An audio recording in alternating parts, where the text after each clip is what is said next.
we're here to think a little bit about those laws in Leviticus and elsewhere that tell you that you can eat this, but you can't eat that, and it's unclean and it's detestable. And what I want to do is show you that what those laws were always about was the mission of the church after Christ came. That's the basic place that we're going. And we do imagine that you get a time machine and you go back to some ancient time and you bring someone to our present day. And you take them to a hospital and walk around the hospital with them for the day. Imagine the things that that ancient person would not understand and would ask you about. They might say, why are people using cloth that only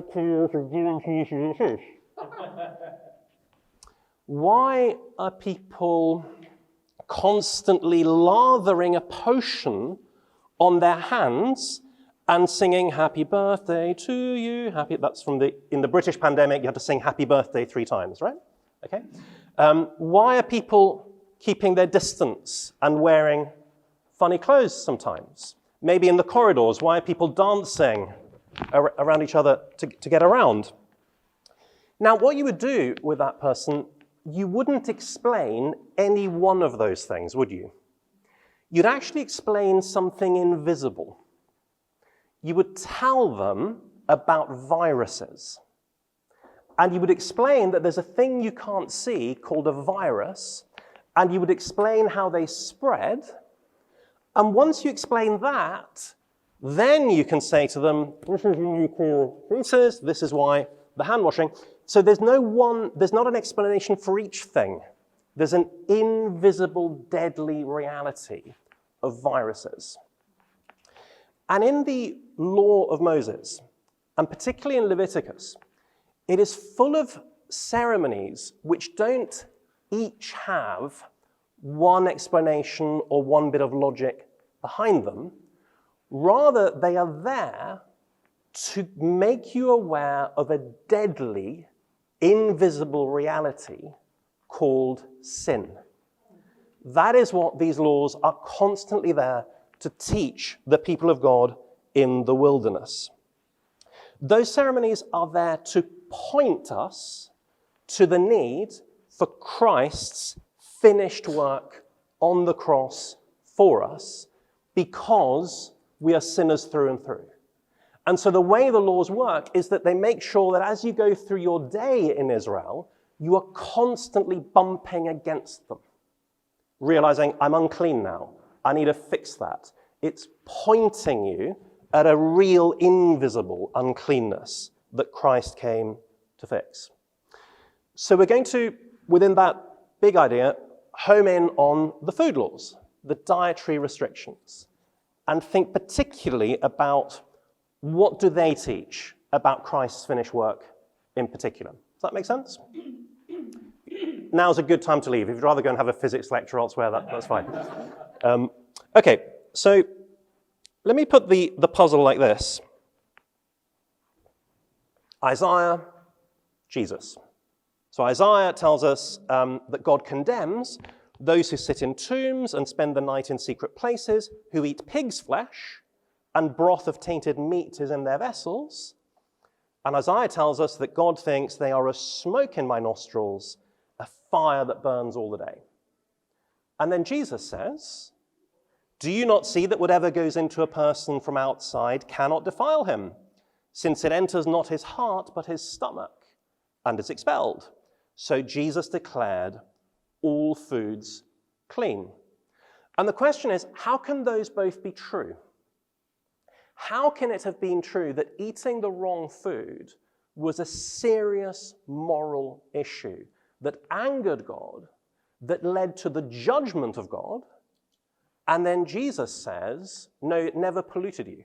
It never made you unclean. And the answer is, this is what Paul means in Galatians when he describes the law as a teacher, as a tutor, as a guardian, as someone educating a small child before they are a grown-up. So when you raise a child, you have way more laws for that child than that child will have as an adult. even in the EU. Okay? And constantly, the life of a 5-year-old is hemmed in by do this, don't do that like this, and do this at this time, and so on.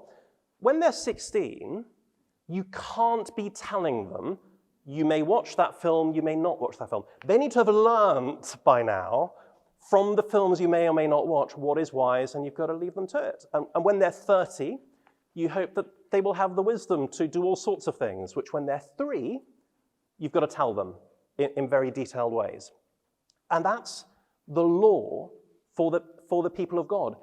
It is full of not only things which, like with a child, are still true for an adult. Hey, don't strangle your sister to death remains a good law when the brother and sister are 30. But also, make sure you put your shoes exactly there so that then when we leave for church, we're not late because nobody knows where you've left your shoes. Well, when you're 30, you'll just go to church barefoot if you forget that. We're not going to tell you that anymore. So those laws, including the food laws, they weren't there for the sake of our digestion or our diet or our health.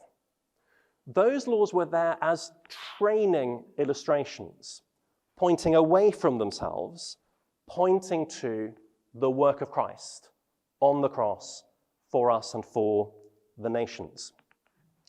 Think about how Hebrews in chapters 8 and 9 and 10 talks about what you can work out from the laws about sacrifices, yeah? By the fact you've got to do them again and again and again, Hebrews says, it's obvious that they don't work. They don't finish the work. Whatever they did was not complete. You needed Christ. Now, the law doesn't say that. It shows you that by the repetition of the sacrifices. And the food laws are like that. They don't tell you something. They're part of a society and a lifestyle that points you towards something. So I'm going to move on now to think about various solutions that people have come up with for the food laws, various explanations for them. I've helped you understand what I think about them by calling them cute. So the first one is the idea that these are metaphors, right? So you must eat animals that chew the cud. So that must be a metaphor for chewing on God's word and meditating on what it says and making you holy. Now, the Bible does use animals as illustrations for moral behavior. Oi, lazy man, look at the ant, right? Look at the leech. But in Proverbs, you're told what it is about an ant that it does well, and you're told that you're lazy. You're not left to guess how I should imitate an ant. And the law never says, chew because that is a metaphor for God's law. The point is the explanation is not in the text. It comes in from outside, from our imagination. Now that can be very edifying. It is good for you to chew on God's law and meditate on it. Nothing against that. I just don't think that's why Leviticus 11 says what it does. A second one is the idea that pagan religions around Israel allegedly used these unclean animals in their sacrifices. This comes from one German Old Testament scholar called Gerhard von Rad. And when you look at the data he had, we have one example of pigs, actually it's not even pigs, it's wild boars, being used in a sacrifice. That's the whole of the data he's got. So from that, he's got to infer that every other unclean animal that you find in the law was also being used by other religions, and therefore, because they sacrifice them, you mustn't eat them. The difficulty is simply the data is not there. It's looking for a solution that, again, is not what the text tells you. Well, that's the thing. I really cannot find any ancient tablet that talks about sacrificing the mosquito. But you're not allowed to eat mosquitoes in the law, right? The third one, I mean, if you're fans of Star Trek, Next Generation, you can guess this one, must have been about hygiene. We all know that pigs carry parasites, and if you eat pigs, it's bad for your health. So instead of telling you that pigs are bad for your health because of parasites, we're going to tell you that they're detestable and ceremonially unclean, and a whole load of other animals. Problem is, again, so you're going to open a restaurant tomorrow, and the government inspector comes and says, what are you going to do for your restaurant to be hygienic? And you say, obey Leviticus to the letter. Right? My chefs are going to be covered in blood up to here when they remove the fat from the kidneys of a cow, and then they're not going to wash their hands. Okay? The most obvious regulations of hygiene are not found in the law. Hygiene is not the issue. So these are understandable attempts to make sense of puzzling laws. But I think that they too quickly run to the idea that these laws are a problem and I need to invent a solution. Whereas that is not how Moses presented them. There is a logic within the law that means, hey, these make sense. So what I want to do instead is say, let's have a look at the context when we get up to Leviticus 11. What has the law of Moses shown us so far, Genesis and Exodus in particular, that might help us to understand what's going on with these? And just before I do that in detail in Genesis and Exodus, let me just give you one little illustrative example. In Genesis and Exodus, you learn that God is the source of life. And you learn that being cut off from God means to lack life. You've learned through Exodus, as Leviticus will reinforce, that to be near to God, you must be clean. So when you see a vulture that feeds on things that have died, a thing that feeds on death, if you had to guess, should that thing come near to God or should it stay away from God? God is the source of life. The two should be kept separate. They're polar opposites. It's a reinforcement of the fact that sin is an interloper in the world, sin that leads to death. This is not how it should be. When God takes residence in Israel, that is a solution to the problem of death. And so that's why there are laws around death and uncleanness, including vultures, other animals that feed on dead things, being kept away.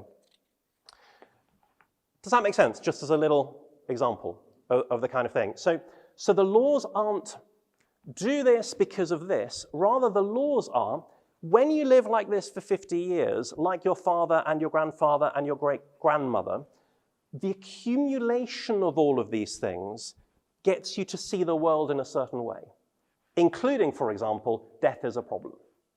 Death is not something that should be there. So we're going to go in a bit more detail to Genesis and Exodus in order to get to these food laws. And the thing that I want to show you is that Leviticus is inconsistent with legalism. The whole message of Leviticus, in one sense, is that legalism doesn't work. You can't make yourself good enough for God. So at the end of the book of Exodus, right, and I'm assuming this knowledge here, you know that after Exodus comes Leviticus. That's as much context as I want from you. But in the book of Exodus, the plot has been God has taken Israel to be a people for himself, brought them out of Egypt, baptized them in the Red Sea. At Mount Sinai is in the process of revealing his will, including, I want a house that I'm going to live in called the tabernacle. At the end of Exodus, the tabernacle has been built. The glory cloud comes down, and God lives in the tabernacle.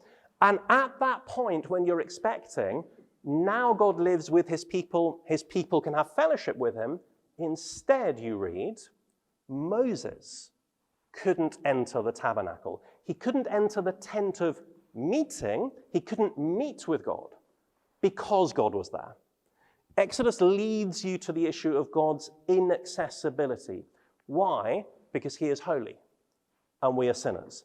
And Leviticus then is there to say, let me show you how to cope with the privilege of God being your God and living among you.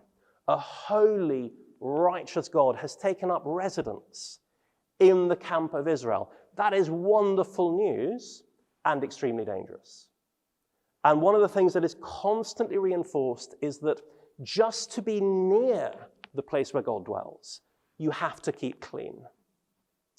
And if you live in that world, if you were to imagine being so deluded that you can say to yourself in the morning, I'm good enough morally to go and have a cup of coffee with God. I'm going to go into the tent of meeting because I've lived a good enough life. I'm the rich young ruler, right?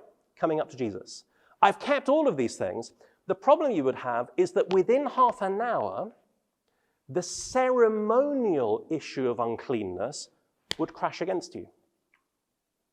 You wake up in the morning. You want to make a cup of coffee or a cup of tea. You go to your pot of water, and in the night, a lizard has crawled in and died. You can't use that pot anymore. Death makes it unclean. You can't use it. Okay, I won't have a cup of tea this morning, so I'm going to go and shave, and then you look in the mirror and, oh, is that a white spot? Oh, I've got to go to the priest for him to look at this thing because maybe I'm now unclean. One of your relatives has some issue, and they were sitting on a bed, and you didn't know it, and you sat on their bed, now Do you see the point? The ceremonial uncleanness is constantly invading your life to say to you, if you thought you were good enough for God ethically, let me give you a clue. By the fact that you're constantly, ritually unable to go in, constantly, ritually unclean.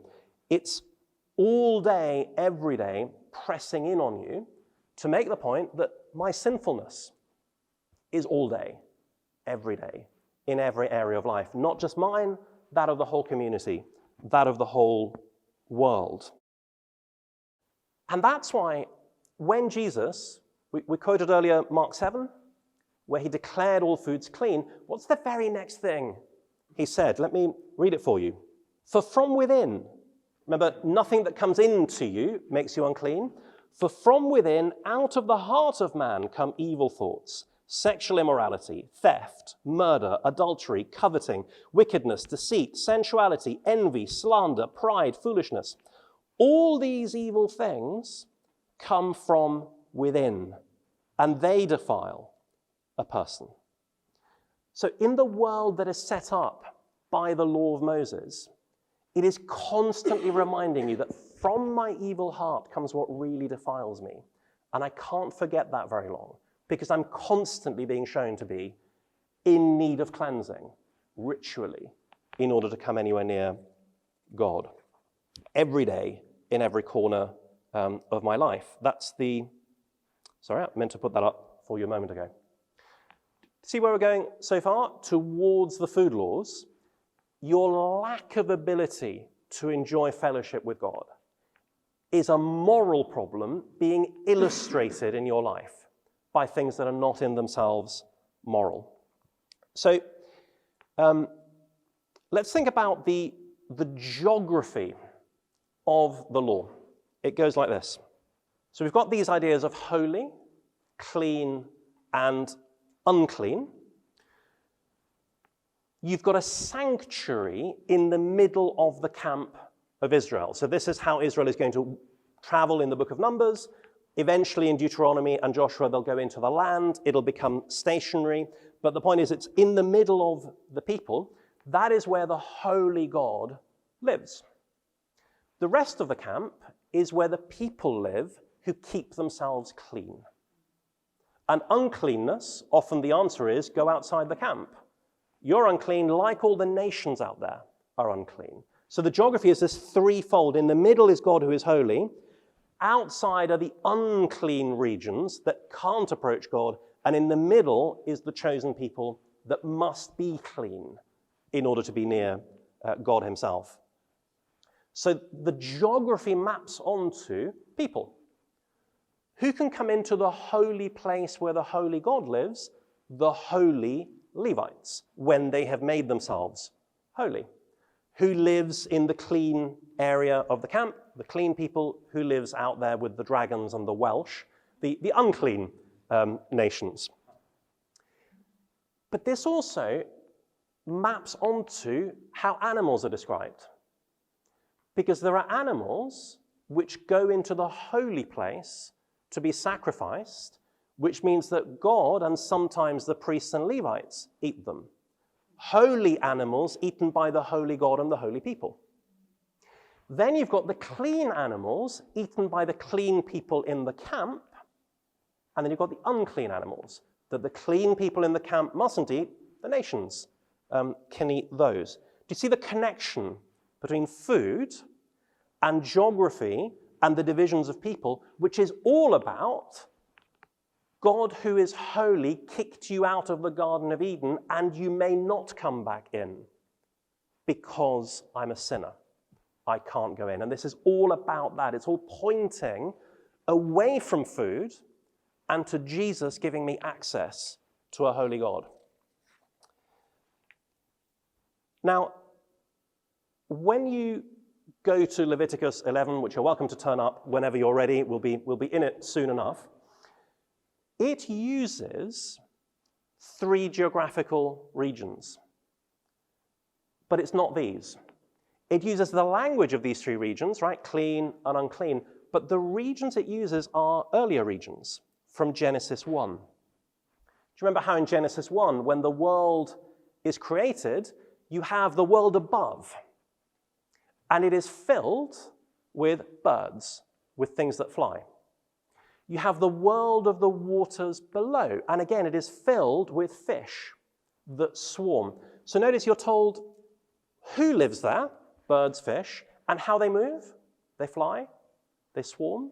And then you've got the earth, the dry land, where the livestock lives, where the creatures creep. Who is there? How do they move? And in Genesis 1, when mankind is told, this is how I give you dominion, in verse 26 and verse 30, again, those 3 regions and those 3 groups of animals are used. So the very introduction to the world says, your world of animals exists in 3 regions that move in different ways. And in Leviticus 11, those are the divisions of animals based on those 3 regions that you have. Let me show you. Verse 2 of Leviticus 11. These are the living things that you may eat among all the animals that are on the earth. And it then lists land animals, right? Then verse 9, once you finish with land animals, these you may eat of all that are in the waters. And then you're dealing with things in the waters that you can eat. Then verse 11, these you shall detest, not eat, among the birds. And then we're listing things above. So you see the 3 regions, the sky, the waters, the land, that's how Leviticus 11 categorizes what you can and cannot eat in terms of those 3 original regions. And it keeps going, using the idea from Genesis 1. It's not just where they live, it's how they move. Leviticus 11:20, all winged insects that go on all 4s are detestable to you. Then it lists in 27, all that walk on their paws. 29, swarming things that swarm on the ground. 42, whatever goes on its belly, whatever goes on all 4s, whatever has many feet, whatever swarms on the ground. See what's going on? Moses in Genesis 1 says, understand the world as everything has a home either in the sky or the waters or the earth, and has a way of moving, flying, swimming, walking, swarming. And Leviticus 11 assumes you know that. You see that? This is what I meant earlier by saying we shouldn't make it a problem that we invent a solution for. Rather, we want the context of the law of Moses to help us what's going on there. Here you have then the question of, so as I said earlier, I'm not going to explain every food law, right? I'm giving you one thing that explains some of them. So if you ask, what in Leviticus 11 makes an animal unclean so that you can't eat it? One answer is, those boundaries in Genesis 1, if it blurs the boundaries, it's unclean. So have a look. These you may eat of all that are in the waters. Everything in the waters that has fins and scales, whether in the seas or in the rivers, you may eat. But anything in the seas or the rivers that does not have fins and scales, of the see the point? To swim in the sea, you need fins and scales. So if you live in the sea and you don't have swimming equipment, you don't move in the water the way Genesis 1 describes things that are meant to move in the water. You've blurred a boundary distinction. Or take the insects. If you're a winged insect, well, you should be a bird, right? That means you fly, and then you've got 2 legs, and you go on the ground, and you hop. So if you've got wings and 4 legs, no, you've crossed the boundary. Walking on 4 legs is for land animals. Wings are for things that fly. An insect with wings and 4 legs has crossed the boundary. Unless it's got jointed legs, that means it does move like a thing that belongs on the ground. Do you see what I'm saying? Genesis 1 tells you explicitly, I'm dividing the world of animals into where do they live and how they move. Leviticus 1 has categorized them by where do they live, how do they move, and what the ones that are unclean include those that I live in the sea, I don't move like a thing in the sea. I fly around, I don't move like something that flies around. I've crossed that boundary. It's funny, I'm seeing this mixture of a penny dropping and blank disbelief. Like some of you are thinking, what drug is this man taking? And others of you are thinking, oh, cool. Maybe it's because you want me to be your dealer, that's all right. So Leviticus 11 brings together 2 different sets of boundaries in the universe. The creation boundaries, sky, land, sea, and it talks in terms of clean, unclean, which is about the geography of Israel, the holy place where God lives, where the holy priests go in, the clean region of the camp, the outside. And it's saying, if you blur this set of boundaries, you're in trouble because the thing you've got to be clear on is these boundaries.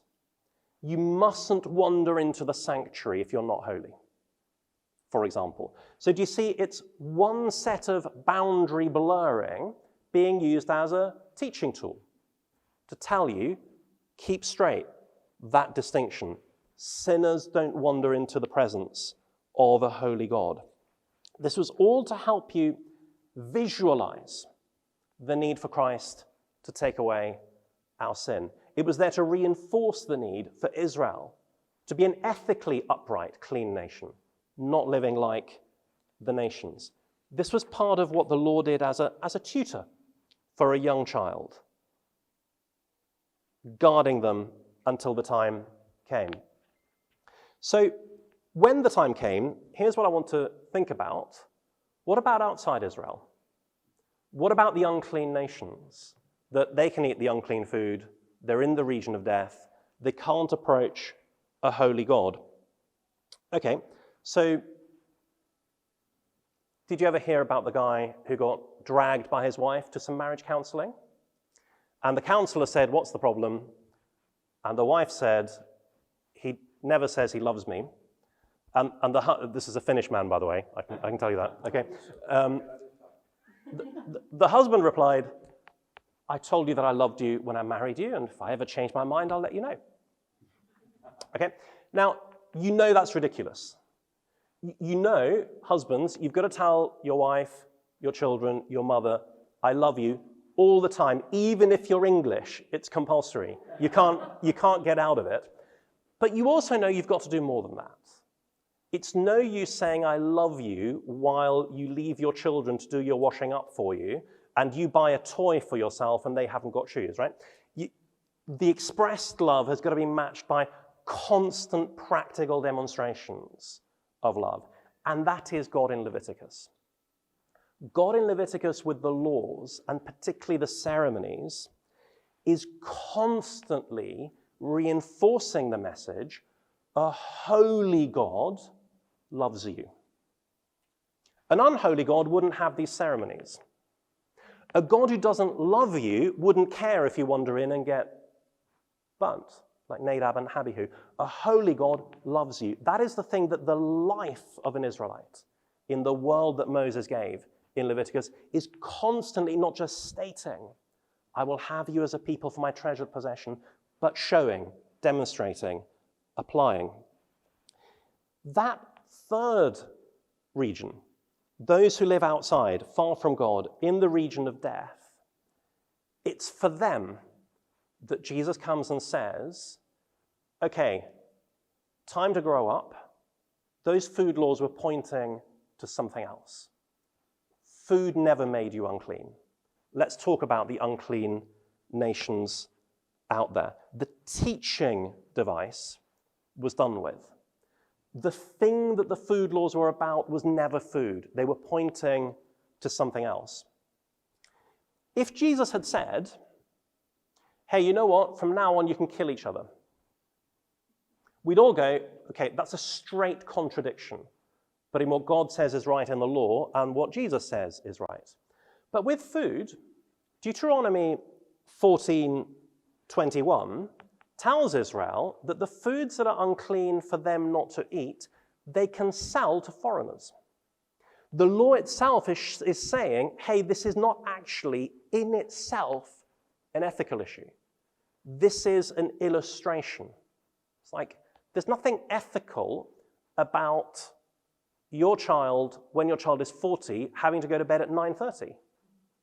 Okay, a good night's sleep is important and ethical, but 9:30, no, that's arbitrary. And Jesus is saying, look, the food laws were arbitrary. They were not about your gut. They were pointing to a different kind of cleanness. And that's what the law tells you. The Word became flesh. Israel's mission, okay, be a light to the Gentiles, but actually few come in. It's a mission of distinctiveness. It's a mission of they're out there, you're in here. Holiness, uncleanness, huge separation. What does Jesus do? A Canaanite woman comes with a child that's sick.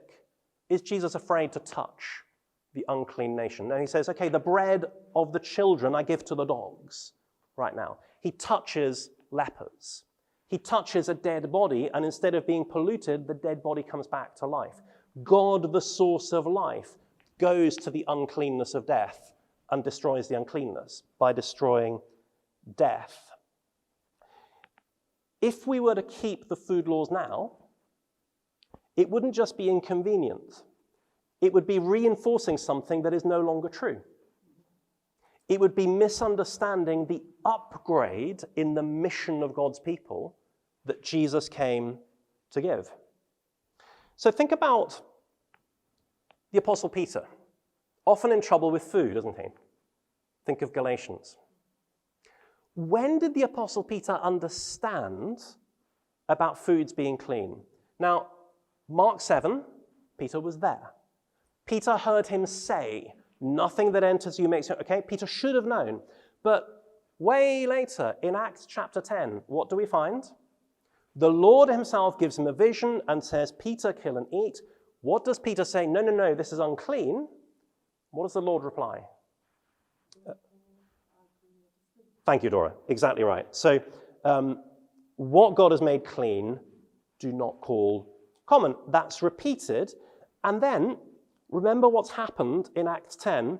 There's this pagan Roman called Cornelius. And God has had mercy on him and tells him, send for Peter, and I'm telling you his name and address and postcode.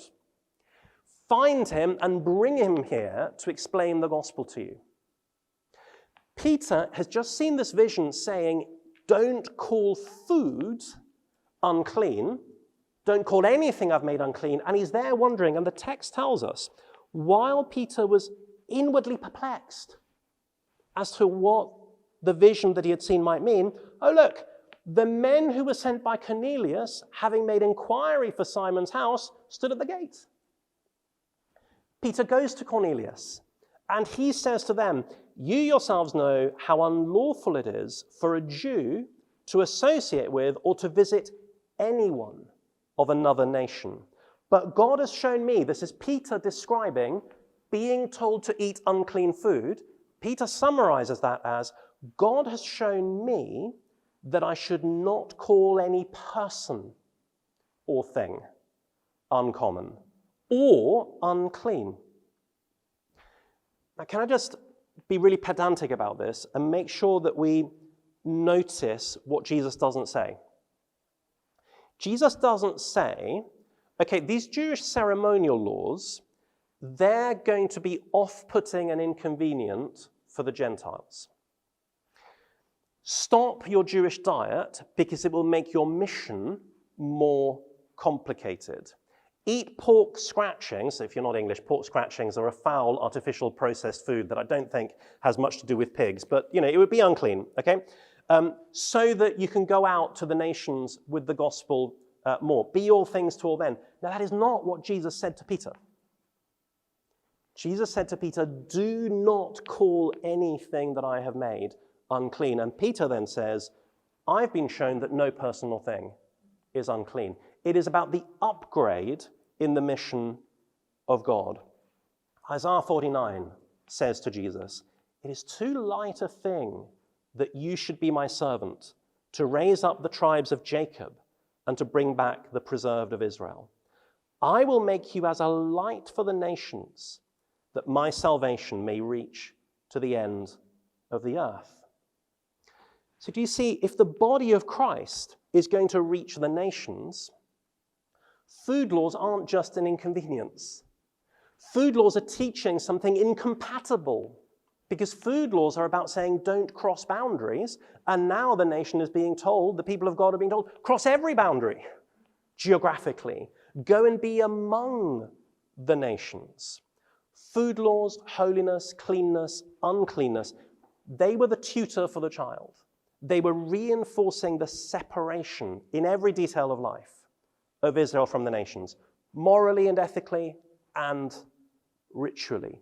They were reinforcing the need to imitate a holy God, morally, ethically, and ritually. Be holy as I am holy. The ritual pointing to the moral. You think you're good enough for God? Okay, I'm going to make a mosquito come and make you unclean.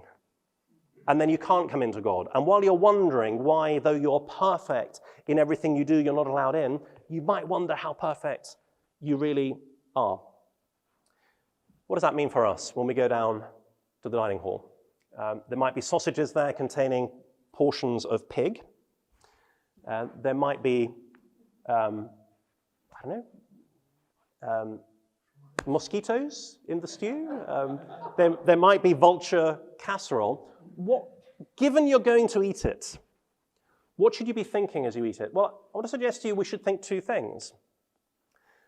The first one is that this food used to be forbidden to reinforce the fact that Israel mustn't cross boundaries to the nations, and I'm allowed to eat it now, which reminds me that I'm allowed and must cross the boundaries to the nations. I must go and be among the nations.